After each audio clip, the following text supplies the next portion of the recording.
L'intelligence artificielle décentralisée contre les géants du monde fermé, Google, OpenAI, Anthropic, DeepMind et bien plus. BitTensor Tao, c'est le projet révolutionnaire du moment concernant l'intelligence artificielle avec une stratégie et un marketing clair. La décentralisation de l'IA absolue. Pourquoi? Parce que soit on laisse le marché d'intelligence artificielle aux géants, ok, Google, Anthropic, Meta AI, Gemini, etc., soit on donne le pouvoir à la communauté. Donc c'est le grand défi de Bitensor qui est soutenu par des institutionnels, Grayscale, Bitwise, mais aussi le grand Nvidia, le géant number one du marché des puces, cartes graphiques, processeurs, et bien entendu, qui est lié à l'intelligence artificielle. Parce que sans les puces, qu'est-ce que serait l'intelligence artificielle? Et surtout, sans les puces de NVIDIA. Donc aujourd'hui, un max de pouces, explosez-moi la barre des likes, 200 likes. On va revoir le projet dans sa globalité, pour ceux qui connaissent, pour ceux qui découvrent, etc. Et j'essaye d'utiliser un modèle complètement différent. Donc là, pour ça, soutenez-moi, abonnez-vous et rejoignez-moi sur Twitter, Telegram, etc. et activez la cloche des notifications. Donc aujourd'hui, le cours du Tao, 320 $. Donc aujourd'hui, c'est haussier. Donc ça fluctue, 314, 326. Vous savez, la crypto-monnaie, c'est très volatile. Donc je rappelle que je ne suis pas votre conseiller financier. Faites toujours vos propres recherches avant d'investir. Actuellement, il faut savoir que Tao est très bien classé dans le top 30. Donc, il y a une très belle progression, malgré le rug des 3 subnets. On va en parler dans cette vidéo, parce que mon objectif, c'est de vulgariser ce type de projet que je sais qu'une partie de ma communauté a du mal à suivre. Et je pense que c'est important que vous compreniez les enjeux de Tao et du potentiel, du cash, quoi. Parce que l'objectif, c'est de gagner du cash derrière ça et pas juste de parler de tech. Donc, rappelons que le Tao a une supply de 21 millions. La logique, Bitensor, c'est le Bitcoin de l'intelligence artificielle. Donc 21 millions comme Bitcoin. Auparavant, il y avait 128 subnets. Actuellement, il y a une transition vers 256 subnets. Donc il y a des mises à jour qui sont en train de se faire. L'ATH est autour de 760 $. Donc au moment où j'ai commencé à parler de Bitensor en profondeur, on était autour des 160, 180 $. Donc il y avait déjà un très bon multiple parce que le Tao était monté à 375 $. Il y a eu une chute à cause de Covenant AI qui a décidé de quitter le navire. On en reparlera après. Mais derrière, ça a rebondi. Et mon objectif à moi, c'est de vous montrer à quel point ce projet il est résilient. Parce que les subnets qui ont rug, c'était les 3 meilleurs, qui étaient réputés en plus. Donc il y a eu une grosse chute et ça a rebondi. Donc ça prouve que c'est vraiment solide et que ce n'est pas juste un projet qui est gonflé comme ça par l'IA trend ou l'actualité, etc., etc. Donc, ce projet se veut euh, transformer l'intelligence artificielle en bien commun mondial, entre validation institutionnelle, bien entendu, ne peut pas y échapper parce que sinon il n'y a pas les fonds, les crises de gouvernance et l'expansion vers le 256 subnet. En effet, vous savez, aujourd'hui, quand ChatGPT est venu avec OpenAI, etc., ben, ils ont eu une grosse domination. Bon, on voit maintenant qu'il y a des véritables concurrents, comme Meta AI avec pas mal d'accessoires. On a aussi Anthropic avec Claude, etc., que j'utilise de plus en plus. Eh bien, on a une domination qui est très forte du côté des géants. Et donc, Bitensor a un grand défi qu'il est en train de relever. Et moi, personnellement, j'aime bien ce type de défi. Vous voyez, j'aime bien ce défi, ce type de défi type David contre Goliath. Donc, la market cap au niveau de Tao Bitensor, elle tourne autour de 3 milliards, 3 milliards 2.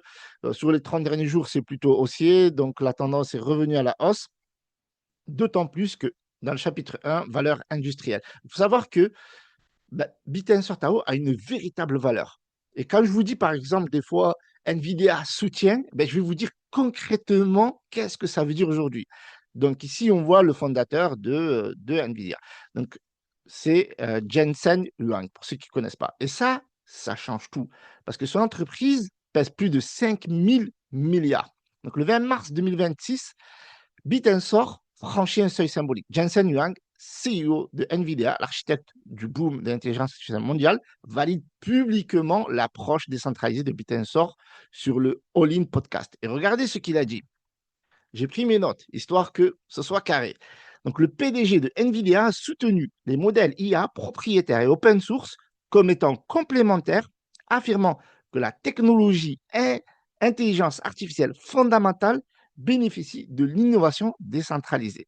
On a le mastodonte des puces qui soutient la décentralisation. Et ça, c'est énorme. Et ça donne une crédibilité sans faille. D'autant plus que malgré ce qui s'est passé avec Covenant AI, eh bien, ils n'ont même pas calculé comme un détail et observé. Et je vais vous dire après ce qu'il en est de plus, parce que dire des mots, etc., comme on peut voir par exemple certains grands euh, institutionnels ou qui juste parlent, mais dans les faits, il n'y a rien, ben, NVIDIA, il y a du lourd, parce qu'NVIDIA a posé 420 millions. Donc, ce n'est pas une simple mention de Yang. Il soutient l'idée que les modèles propriétaires et open source sont complémentaires, positionnant directement Bitensor comme un pilier de l'infrastructure IA de demain. L'impact immédiat. Tao rallie plus de 90% en mars 2026 seulement. Donc, 420 millions de dollars, regardez la position. 420 millions de dollars en Tao. D'accord? Ce n'est pas 420 millions de dollars lors de la précelle, etc. Non, c'est maintenant, c'est récent que ça a été posé. Donc, NVIDIA est le fournisseur principal et dominant des puces à l'ère de l'IA. Son endossement transforme Bitensor d'un projet crypto intelligence artificielle de niche à une véritable infrastructure, voilà, qui est vraiment prise au sérieux dans le secteur de la tech. Donc, l'investisseur Shamat, alors désolé si j'écorche le nom, Palia Pitia, a co-signé cet endossement le même jour, créant une onde de choc narrative qui s'est répercutée bien au-delà de la communauté crypto. Donc, pour la première fois, la presse IA généraliste parlait de Bitensor. Voilà. Donc ça, rien que ça, c'est juste énorme. Donc forcément, une position de NVIDIA de 420 millions, une hausse des autres subnets comme Templar, etc. Même des subnets qui ont rug, ils ont profité du pump pour sortir du cash. On pense à Covenant AI qui a pris plus de 17 millions, quelque chose comme ça. Mais c'est pas grave, parce que les subnets, même s'ils ont pris un coup dur à un moment donné, ben, c'est remonté. C'est remonté parce que ça avait chuté autour des 500 à 600 millions et c'est remonté à plus de 1 milliard, 1,5 milliard, la capitalisation des subnets. Donc, une information très importante. Donc, NVIDIA détient 420 millions de dollars en Tao. Le halving de décembre 2025 a réduit les émissions de 50%. Et selon le fondateur de NVIDIA, c'est sous-coté. Et cette pression déflationniste n'est pas encore intégrée dans les prix. C'est ça l'idée. Déjà à l'époque, alors que la valeur était beaucoup plus élevée. Ça veut dire quoi? Ça veut dire que d'un côté, on a le halving, on a la réduction des émissions, okay? Donc ça va créer forcément de la rareté, un peu le même schéma que Bitcoin. Et prochain halving, c'est en 2029. Et qu'est-ce qu'il dit? Il dit que cela n'a pas encore été intégré dans les prix. Ça veut dire quoi? Ça veut dire que le potentiel, il est exponentiel. Donc, Jacob Steve, c'est le fondateur ou cofondateur de Tao Bitensor. On l'appelle Const, ou il s'appelle Const. L'homme à la fois visionnaire et controversé. Donc, Jacob Steves, il est connu dans l'écosystème sous le pseudonyme Const, ok? Son cofondateur, bon, fondateur, c'est pour vulgariser un petit peu. Donc, c'est l'architecte principal. C'est même lui qui avait aidé Convenite pour la petite histoire. Donc, il a fondé le projet en 2021. Donc, ce projet-là ne date pas de 2024, comme on l'entend souvent, ou de 2023, ou de 2025, ou même d'aujourd'hui. Il date depuis 2021. Donc, c'est une grosse roadmap sur ce projet-là depuis 2021. Donc, l'ambition, c'est vraiment de créer le Bitcoin de l'intelligence artificielle. Et au début, moi, personnellement, pour la petite histoire, j'y croyais pas. D'accord? Clairement, parce qu'à chaque fois, on avait le TH killer, le Solana killer, le Bitcoin killer, etc. On a le Bitcoin de l'IA, etc. C'est vrai que ça envoie de la poudre de perlimpinpin. Même quand ça avait pump, j'étais persuadé que ça allait chuter, mais pas dans le sens correction, mais vraiment que ça allait partir à zéro, quoi. Mais au final, vu ce qui se passe, vu les positions des hedge funds, vu les positions du fondateur de NVIDIA, Eh ben, j'ai capitulé, les gars. J'ai capitulé clairement et je l'assume. Donc, c'est pour ça que vous me voyez plus souvent parler, surtout depuis février, de Bitensor Tao. Parce que je ne voulais pas parler uniquement dans la spéculation pure. Sinon, je vous parlerai d'un memcoin comme j'ai l'habitude de faire. C'est pour ça d'ailleurs que j'aime bien les memcoins parce que très souvent, dans les memcoins, c'est beaucoup de spéculation. D'accord? Et au moins, on sait que c'est de la spéculation. C'est pas comme certains projets qui sont gonflés avec des utilités IA ou nouvelles blockchain, etc. Et à la fin, c'était que de la poudre de perlimpinpin. Dans ce cas-là, je préfère vraiment parler, soit je parle des mêmes coins qui n'ont aucune utilité, ou alors si je parle de projets solides, sérieux, eh bien, on a des projets sérieux, solides, comme Bitensor Tao. Et en plus de ça, ça traverse des tempêtes incroyables. Donc, c'est une aventure de dingue. Donc, son parcours est celui d'un ingénieur profondément idéologique. Donc, pour Steve, l'IA contrôlée par une poignée d'entreprises privées représente une menace existentielle, d'où son combat contre vous avez compris, les géants du monde fermé, OpenAI, Google, DeepMind, Anthropic, Meta AI, Gemini, bon, il y en a plein, hein, vous l'avez compris.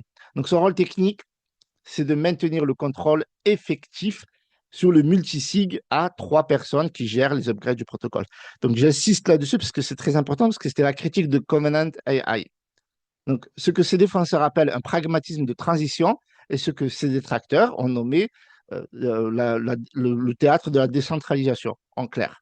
Sauf que, ben, malgré tout, la communauté a soutenu parce que c'était déjà prévu et c'était déjà expliqué. Il n'y avait pas de secret. C'était une excuse tout simplement pour rug le subnet.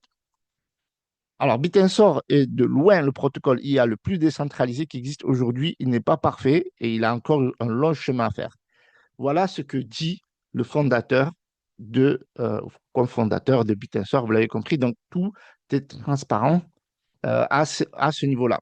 Donc, sa vision du futur est radicale. Il prédit que dans un avenir proche, ce ne sont plus des humains, mais des agents autonomes sans visage qui feront tourner les subnets, construisant des systèmes à vitesse machine. Et donc ça, c'est vraiment très important parce que ça va rendre beaucoup d'infrastructures et de structures obsolètes. Et moi, clairement, je me suis mis à l'IA à 200% parce qu'aujourd'hui, pas se permettre de rester dans le monde passé parce que voilà, il faut évoluer en son temps, hein. Quand il y a eu Internet 1.0, 2.0, il fallait basculer, etc., etc. Donc, il faut toujours suivre les nouvelles technologies, sinon on reste dans l'ancien monde. Et la crypto-monnaie évolue tellement vite. Et les technologies, pareil. Donc, si on ne se met pas à l'ère de l'IA, si on n'utilise pas les IA, même si à un moment donné, il y avait trop d'IA, trop, c'est vrai. Et à un moment donné, il y avait trop d'outils, vous avez compris, à force de créer des outils, etc., qui sont pour la plupart payants, coûteux, etc., on a l'impression plus que c'est du marketing qu'il y a de véritables cas d'usage. Ben, croyez-moi qu'il y a de véritables cas d'usage et je vous le démontrerai en fin de vidéo. Donc la solution vient du besoin d'introduire un nouvel aspect de la propriété, l'engagement. Il se mesure comme le temps restant avant que les tokens puissent bouger. Jacob Stevens, présentation de Lockstake. Donc il a parlé forcément des tokens Lock, etc. Donc voilà, ça c'était lié à la crise après le départ fracassant d'avril 2026. Donc Stevens a présenté une proposition concrète, le mécanisme de conviction Lock, qui oblige les propriétaires des subnets à verrouiller leurs tokens sur des périodes prolongées pour obtenir le pouvoir de vote, déployé le 13 mai 2026. Donc, il y a eu une réponse à ce qui s'est passé et la communauté a suivi parce que vous avez eu le rebond. Parce qu'il faut rappeler que c'était monté à 375 $ et que ça avait chuté autour des 220, 240 $. Vous voyez? Donc, aujourd'hui, on est à plus de 320 $. Donc, il y a eu le rebond important de la communauté. Bittenson n'appartient à personne et c'est précisément ce qui le rend précieux. Donc, ça, c'est un peu voilà, la philosophie fondatrice du protocole Bitensor, pour le rappel. Donc, on va revenir sur la crise majeure, le départ de Covenant AI. Donc, ça prouve la résilience. Ça, c'est important à comprendre pour ceux qui découvrent ce projet-là, qui est composé à la base de 128 subnets. Et Covenant AI avait le monopole sur 3 subnets qui avaient une market cap de 900 millions de dollars de capitalisation. Et donc, ça s'est littéralement évaporé. Ça crée une chute très forte de 25%. OK? Et la lettre qu'il a laissée sur Twitter a fait trembler l'écosystème avec les questionnements autour de la décentralisation. Parce que si Bitensor n'est pas décentralisé, n'est pas une IA qui a cette vocation-là, ben, finalement, ça reste qu'un cluster de plus des géants du monde fermé. Et donc, c'est problématique. Mais finalement, regardez ce qu'a fait Grayscale.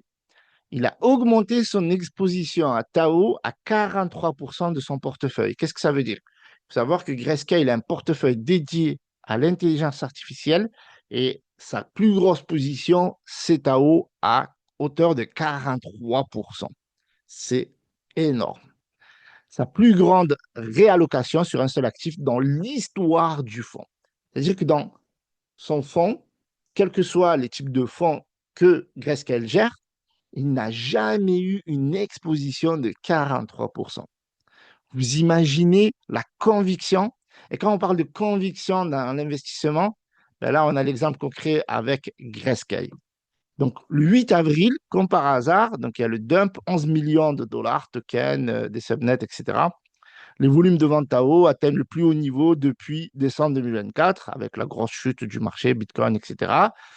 Covenant AI publie sa lettre, ok, c'est du théâtre. Sam Dar ferme ses trois subnets, SN3, Templar, SN39, Basilica, SN81, Grail. Il accuse Jacob Steves de contrôle centralisé, qualifie Bitensor de décentralisation tirateur. Donc 37 000 TAO, 10 millions de dollars, dumpés simultanément, plus bien entendu les subnets et les revenus qui vont avec. Donc TAO chute de 338 dollars à 253 dollars en 6 heures. 650 millions de market cap effacé, volume de trading à 1,7 milliard sur 24 heures. Donc le volume, il était juste stratosphérique. Donc je pense que les market makers, ils se sont bien régalés au passage. Donc on vient ici, la communauté reconstruit les trois subnets sans instruction. Mineurs autonomes. Aucune directive des fondateurs. Reconstruisent les trois subnets. SN3, SN39, SN81. Parce on parle souvent de ce qui s'est passé, mais on ne parle pas de qu'est-ce qui s'est passé derrière par rapport à la communauté et les développeurs. Depuis le code open source, preuve que le réseau peut survivre au départ de n'importe quel opérateur. Parce que là, on parle des trois subnets les plus puissants avec 900 millions de capitalisation. Déploiement de conviction LOX. Donc, ça, c'est ce qu'a fait Bitensor. Je ne vais pas revenir là-dessus. Donc, très important. Donc, ce que révèle vraiment cette crise, OK, par rapport à ce projet qui s'intéresse sur le long terme, c'est que Covenant AI était l'auteur de Covenant 72B, le plus grand entraînement décentralisé des LLM de l'histoire réalisé par 70 plus contributeurs sur du matériel grand public. Le fait que trois subnets aussi importants aient pu être paralysés par le retrait d'un seul opérateur expose la tension fondamentale entre la vision décentralisée et la réalité de gouvernance. Donc, grosso modo, ce qu'a voulu faire Samdar, c'est qu'il a voulu mettre au défi Bitensor de son action. C'est-à-dire qu'il voulait prouver que, comme il avait un certain monopole avec ses trois subnets les plus puissants, qu'il allait mettre un coup dur, ben, vu que finalement, Bitensor, c'est un petit projet centralisé, etc., eh ben, il allait le casser de l'intérieur tout en quittant le navire. Mais le revers de la médaille, le réseau a généré 43 millions de revenus sur 128 subnets actifs au premier trimestre 2026. Les chiffres, quand ils sont tombés, ils ont dû halluciner. Quand Covenant est parti, ce chiffre n'a pas bougé. Ça veut dire que l'argent a continué à être généré au même niveau sans Covenant, prouvant que le réseau ne tourne pas sur la contribution d'une seule équipe. C'est exactement la thèse de Bitensor qui se valide. Ce qu'a fait Covenant AI a donné une grosse force à la thèse des fondateurs de Bitensor. Et c'est le revers de la médaille, clairement. Donc, les updates majeurs, dernièrement, qu'est-ce que nous avons vu au niveau de l'infrastructure? Le passage de 128 à 256 subnets, d'Etao et Alving. Donc, en 30 jours, Bitensor a enchaîné les upgrades structurants qui redéfinissent l'architecture du réseau. Le 3 mai 2026, l'expansion à 256 subnets a été officiellement activée, doublant la capacité du plus grand marché de l'IA décentralisé au monde. Voilà. Donc ça, c'est une dinguerie. Donc vous avez les upgrades ici, 128 à 256 subnets. OK. Upgrade 2, c'est la dynamique Tao d'Etao, lancée en février 2025. Chaque subnet possède dorénavant son propre token, dit alpha, avec un AMM intégré. Donc ça, c'est important parce que ça donne de l'indépendance à chaque subnet qui ne sont pas forcément liés uniquement au Tao. Donc, Alvin, décembre 2025, les émissions quotidiennes sont passées de 7200 à 3600 Tao au jour, réduction de 50%.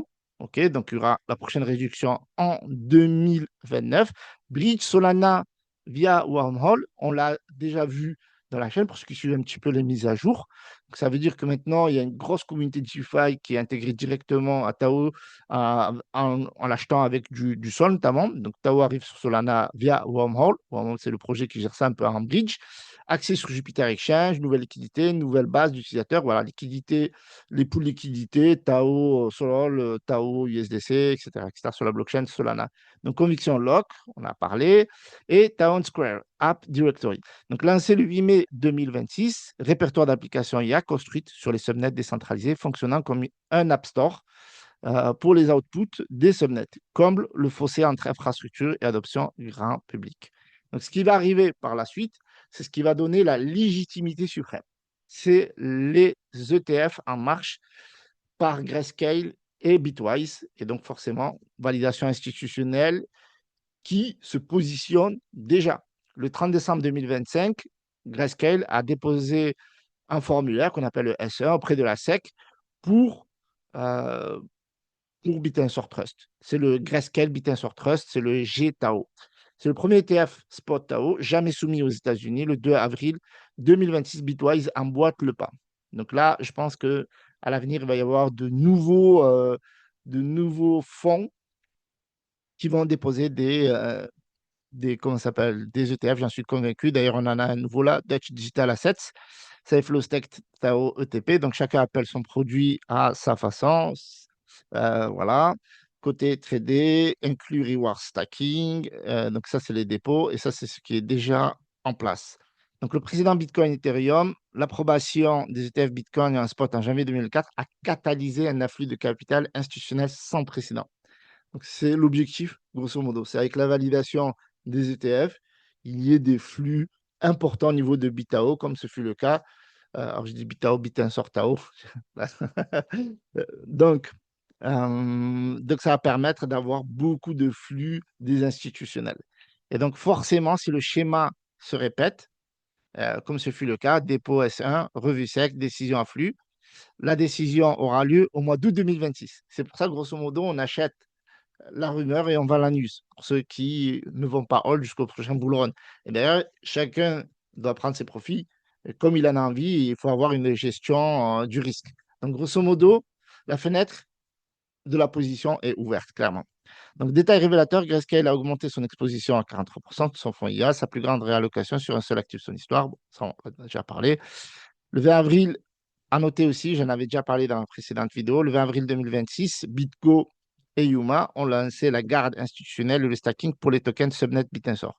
Donc, il n'y a pas que le coin Tao qui est mis en lumière, il y a aussi ceux des tokens des Subnet Bitensor pour permettre tout simplement aux institutionnels de pouvoir acheter en confiance sur une seule plateforme les tokens des différents subnets. OK, Subnet 68, Nova. Alors là, on va parler de ce subnet-là. Donc, l'idée dans cette vidéo, c'était de vous apporter une petite touche aussi subnet parce qu'on n'en parle pas assez. Mais à vous de dire, parce que vous avez vu qu'il va y en avoir 256 et qu'il y en a déjà 228 qui sont déjà validés. Donc, Nova, la découverte de médicaments décentralisés. C'est pour vous donner un petit peu aussi le poids des subnets et pas juste, on parle de Bitensor Tao et derrière, les subnets, ça reste entre parenthèses, quoi. Donc, Nova SN68, c'est le subnet de Bitensor dédié à la recherche pharmaceutique décentralisée. Il utilise le mécanisme de consensus Yuma pour récompenser en Tao les chercheurs qui produisent des analyses moléculaires de haute qualité. En mai 2026, il franchit un milestone historique.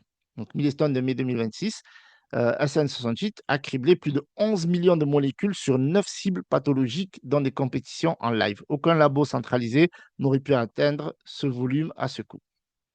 Donc, vous avez ce criblage moléculaire qui est très important, qui est un record mondial, voilà, comparé à ce qui se fait dans des laboratoires classiques. Incentive Human Consensus, les équipes sont récompensées en Tao, proportionnellement à la qualité de leur output, pas de financement centralisé. Encore une fois, l'importance de la décentralisation. Coût radicalement réduit, le réseau démontre qu'un problème capital intensif comme la pharma peut être résolu à une fraction du coût d'un labo traditionnel.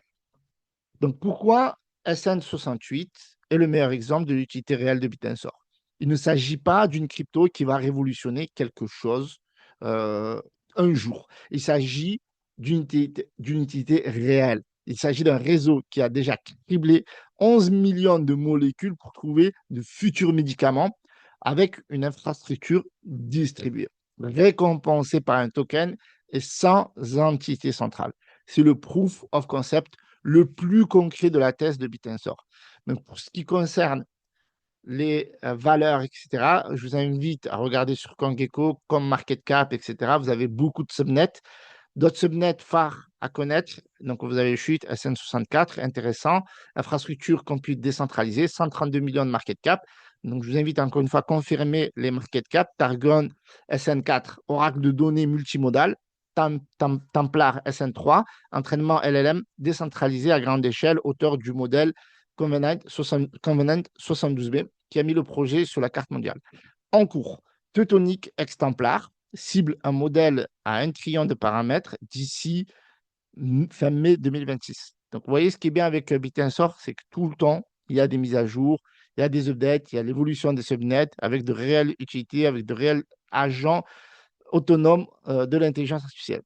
Donc, le poids de l'IA dans la blockchain est dans le monde réel. Donc, voilà, je vous avais dit que c'était un gros dossier. J'espère que vous avez pris votre petit café. Donc, l'IA et la blockchain convergent vers un seul paradigme. Les systèmes d'incitation cryptographique pour coordonner le travail cognitif à l'échelle mondiale. Donc, dans un monde réel, les technologies IA transforment déjà la recherche médicale. Okay, on l'a vu avec SN68 de Bitensor. L'analyse financière, la génération de contenu, la détection de fraude et l'inférence à la demande. Le marché global de l'IA est estimé à dépasser 1 trillion d'ici 2027, selon les projections de NVIDIA à son GTC. Donc, vous voyez que NVIDIA, il ne lâche pas le morceau. La blockchain apporte à l'IA pardon, ce que l'IA ne peut se donner seule. Je me rappelle, en, en réfléchissant à ça, il y avait Elon Musk qui avait dit la crypto-monnaie, c'est l'argent de l'IA. C'était une remarque qui était vraiment pertinente. La crypto-monnaie, c'est l'argent de l'IA. Il n'y a pas mieux comme moyen de matérialiser l'IA que par la crypto-monnaie. Et d'ailleurs, on va le voir, je pense, à l'avenir. On va le voir avec certainement Bitcoin sur Tower. Alors peut-être qu'il y aura d'autres projets, attention, comme Render, etc., à étudier. Mais aujourd'hui, c'est Bitensor qui, voilà, avec sa blockchain, ses subnets, etc., ses utilités concrètes qui apportent vraiment une énorme incitation. Donc, chez OpenAI, Google, les ressources GPU sont allouées selon des priorités internes opaques. Sur Bitensor, elles sont allouées selon un marché ouvert. Et ça, ce qui fait la différence, en fait, entre les géants fermés et Bitensor, décentralisé, plus transparent. Le meilleur modèle qui génère le plus de valeur capte le plus d'émissions. Pas de politique interne, pas de favoritisme. Ça, c'est le but, malgré convenant. Donc, le chiffre qui résume tout. 77% des consommateurs déclarent que l'intelligence artificielle décentralisée est plus bénéfique que les systèmes contrôlés par les big tech, comme Harry Paul, commissionné par Digital Currency Group H1 2025. L'opinion publique précède souvent l'adoption institutionnelle.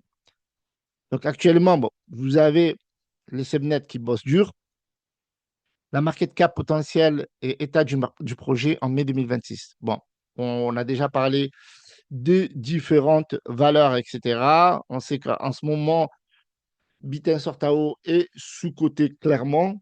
La market cap autour de 3,2 milliards peut être énorme pour rentrer carrément, si tout se valide, le proof of concept, le proof of intelligence, etc., soit validé sur le long terme, plus les ETF, plus les subnets qui se développent, là bientôt 256, et je pense qu'il y en aura plus à l'avenir encore, parce que la voie vers la décentralisation est clairement ce que recherche Tao Bitensor, eh bien, ça peut être un projet du top 10, clairement. La position d'NVIDIA, on la rappelle, 420 millions non réduites. Les revenus qui sont vraiment générés. Tao, c'est un projet enfin, Bitensor est un projet qui générerait de l'argent réel. Donc, au niveau de la gouvernance, il y a quand même quelques risques de concentration. On sait que ben, c'est confirmé et que ça va vers la décentralisation. Donc, contrôle de multisig à suivre. La dilution possible si les 256 subnets égale projet de faible qualité. Donc forcément, si les projets qui arrivent par la suite sont de mauvaise qualité ou créent des risques, un petit peu comme Covenant, ça peut nuire au projet. Refus au retard de l'ETF SEC, on ne l'oublie pas. Pour l'instant, c'est pricé, ça va être pricé dans le sens positif. Maintenant, à voir. On a déjà vu la SEC refuser des ETF, même pour Bitcoin à l'époque. Concurrence croissante avec d'autres protocoles d'intelligence artificielle. Et puis, on est à 59% sous l'ATH, contexte macro, altcoin difficile. Donc, on est dans une période difficile. Donc, en résumé, Bitensor n'est pas un projet de white paper. Comment j'ai dit ça? Donc, Bitensor n'est plus un projet de white paper, d'accord? Comme la majorité des projets IA qui disent on va faire, on va faire. Donc, maintenant, les 128 subnets actifs ont généré réellement de l'argent. On verra avec les 256. Des ETF institutionnels sont en cours d'attente. Nvidia, actionnaire stratégique. Vous avez vu, sur l'ONC, le sponsor, c'est qui? Mettez-moi ça dans les commentaires. Sur Dogecoin, le sponsor, c'est qui? Mettez-moi ça dans les commentaires. Et sur Bitensor, ben, c'est Huang. C'est Jensen Huang qui est sponsor de Nvidia. Il a posé 420 millions de dollars et il chill sur ses podcasts, façon de parler. Langage un peu même coin, mais vous avez compris. En gros, il communique énormément sur ses différentes interventions. Donc, le projet a franchi le seuil de la preuve d'utilité. Il a même survécu à sa plus grosse crise majeure. La question n'est plus est-ce que ça fonctionne, mais quelle proportion du marché mondial d'intelligence artificielle peut Bitensor capturer. Donc, en gros, quelle part de marché Bitensor pourrait capter à l'avenir. Dans un secteur de l'IA où on s'est projeté à 1 trillion d'ici 2027, même 1% de part de marché représenterait un multiple de la market cap actuelle. Le vrai catalyseur reste l'adoption réelle, pas la spéculation. Donc voilà, gros dossier. J'espère que vous avez aimé. C'est la première fois que je travaille la vidéo de cette manière-là.